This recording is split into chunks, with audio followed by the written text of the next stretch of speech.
here's a question for you. Who do you think is more likely to make impulse purchases? Our spending survey found that nearly 90% of both men and women say they sometimes do make those impulse buys, but men actually cop to spending more money.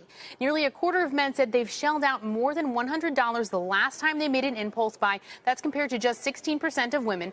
Younger people were also more likely than older people to say that they make those impulse purchases. Our Invest in You survey also found that just over half of people consider themselves to be savers rather than spenders. Overall, the survey found that nearly a third of people said they had cut back on spending in the past 12 months, while 45% say they've kept spending just about the same, and about 1/5 say they've actually increased their monthly spend. Guys, back over to you.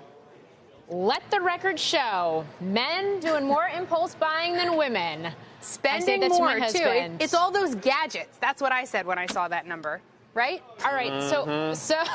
But Kate, seriously, I have another question for you. And you just mentioned the fact that Americans are cutting back on spending. Why? So there are a few different reasons, Morgan. So nearly a quarter of people said that they had lost some alternative source of household income. We read into that potentially a spouse losing a job. 17% told us it's because they've taken on some new form of debt. 16% say they did so because they fear a recession or an economic slowdown. And then 15% said it's because they've personally lost their job. So really interesting kind of read on the consumer. The recession fears are there, but they're not super high. Other things coming in before that when it comes to cutting spending.